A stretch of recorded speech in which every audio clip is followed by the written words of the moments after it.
Good morning and welcome to the Just Jim radio show. We're here to bring the information, inspiration, ideas and concepts to awaken your heart, soul, mind, and bring more fulfillment to your life, and most definitely always have just a little bit of fun. We're here today with Janie Boisclair. She's here and going to talk with us about, well, a number of things: herself, food, chakras, all kinds of good stuff. Good morning, Janie.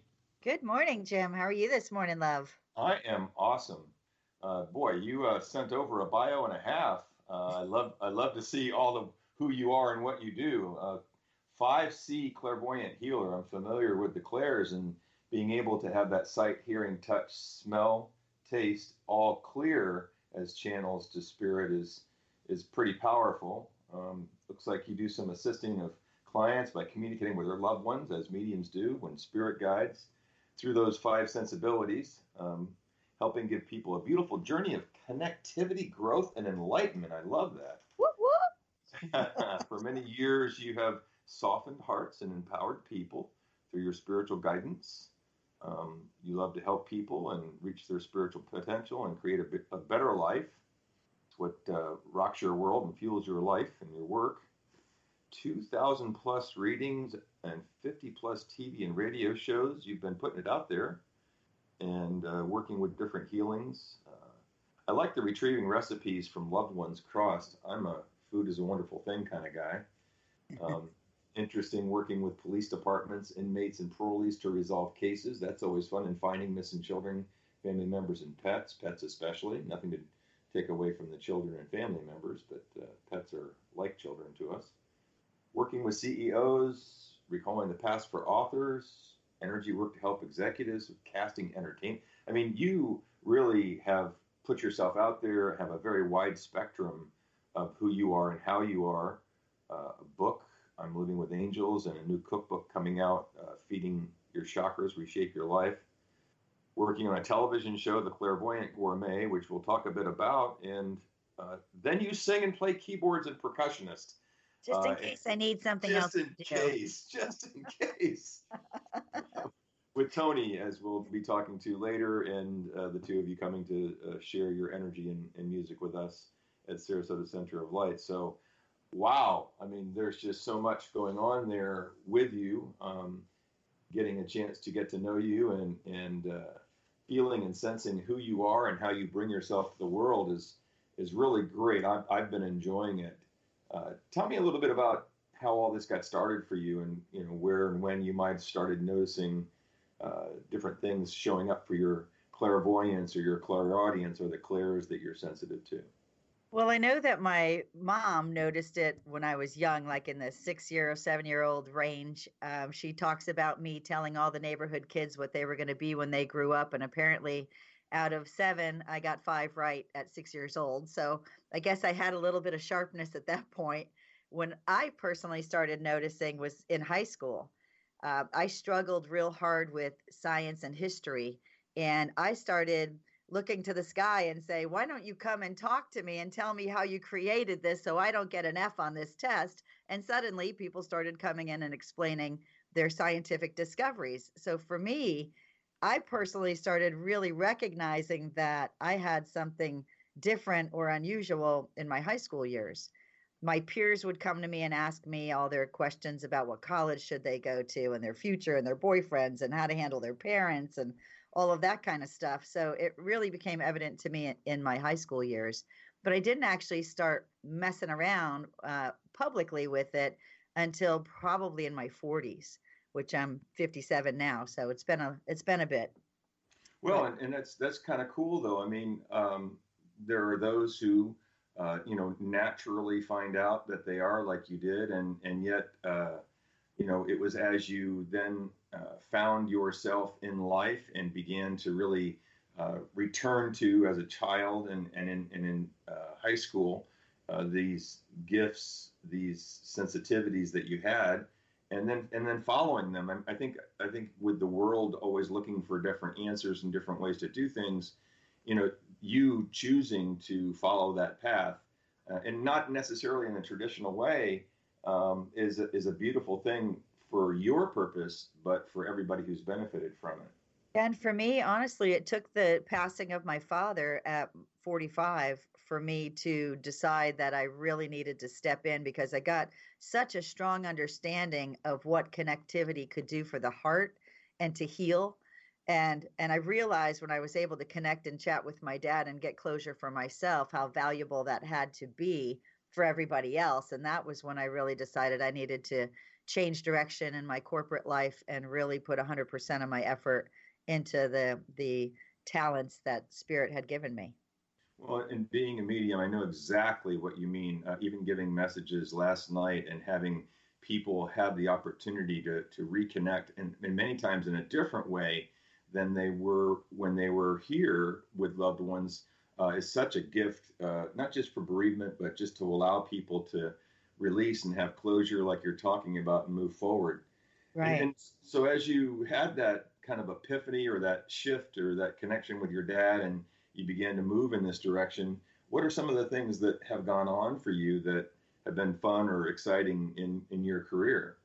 Well, I got to tell you, what I've learned so much about is the beautiful thing of when, say, for example, a widow who has, my mom is a great example. She was married 64 years to my dad, and she thought that that was going to be the end of her love life when my dad passed. My mom was in her early 70s.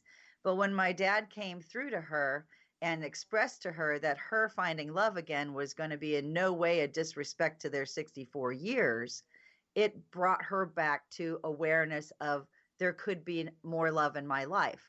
My mom now has remarried at 82 years old. So those kinds of abilities to speak to women who have been, or and men even, who have been widowed and widower, and have gotten to connect to those on the other side that released them from the clutches of how they were raised and trained to believe, no, I can't go outside of that relationship, even though that relationship has now ended. So, those kind of readings for me have been super empowering within me by empowering others. The other things that really have excited me is doing work with people who have either are in prison, have come out of prison, who are trying to start a new life, who maybe did not have a very successful upbringing, getting to speak to the people that may have steered them in the wrong direction who have now crossed. I did a reading with one gentleman, and this is probably my absolute favorite reading. He was in prison on death row for 39 years. He was offered to be released on parole 3 times in the 39 years and turned it down because he felt so guilty about the accidental shooting of this gentleman that he murdered by mistake, wrong place, wrong time, whole thing. That guy was out on parole. Finally, they threw him out, literally. He couldn't stay anymore. And they immediately brought him to me. And the gentleman that he had murdered came through within the first minute we were sitting together and completely forgave this guy for what he had done. And that bit of forgiveness that this man received, not only could you see his whole chemistry change before your eyes, his color, his expression, everything, but now he's become a really vibrant part of society. He's out there speaking to young kids and gang members about how these tragedies happen. And he's become a really important part of society. And it wouldn't have happened, he says to me, if he didn't get forgiveness in order to forgive himself and become back to a human who cared about, what happens in the world again. So things like that for me are really, really strong. When you can see people completely turn their lives around, whether it's a good thing or a bad thing, just by being able to receive a message from the other side to clear things up for them. Wow, that just really is super exciting for me. Well, and spirit being in people's lives, and the whole idea of inspiration or spirit being able to come in, whether it's in this way or other ways that people are following or looking at, Right. to bring the freedom that the soul is set free, so to speak, to be what it really is in life. It's just an amazing thing, and these are literally shifts or changes that happen for people because they're undeniable. They're so very real. And as we're bringing through this information, that is so clear to them could only be coming from these individuals that identify themselves the way they do. It is a Right. beautiful thing to do that. It's lovely to connect with people and be able to do that. So you do a lot of work with food, with chakras. What's the interest in chakras? Where did that get started? Well, that all started because my son at 21 years old contracted Lyme's disease. And we learned how the value of food in his diet would change the direction of his recovery. And literally, we brought him to the number one doctor in the world who writes all of the documentation for the American Medical Association and a variety of others about how to cure Lyme's disease, which there is no actual cure for. So we went to this guy and he started teaching us all about how food was a significant issue in how to change how a person's organs and bodies are reacting. So I started to look deeper in it. I got a little interested in the whole food aspect and what food would do what. And in doing that, I found an association from the early 400 era that Buddhists and a variety of Indian cultures we're really connecting something called chakras to food.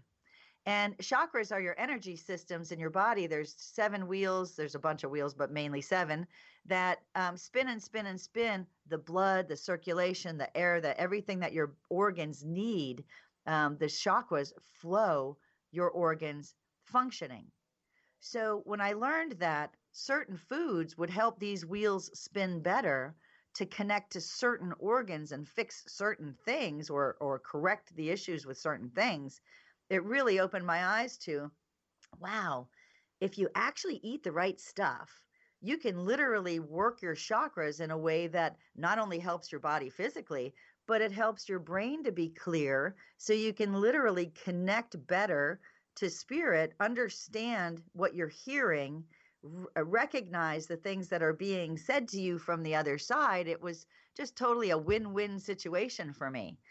That led into me checking in with people and getting recipes and having fun with food on a much stronger level, not just for the healthy aspect of it, but for the spiritual aspect of it. Well, we say, food is a wonderful thing. I profess, I teach in my classes, I speak regularly about food being a spiritual thing. We are meant to be able to experience life more fully.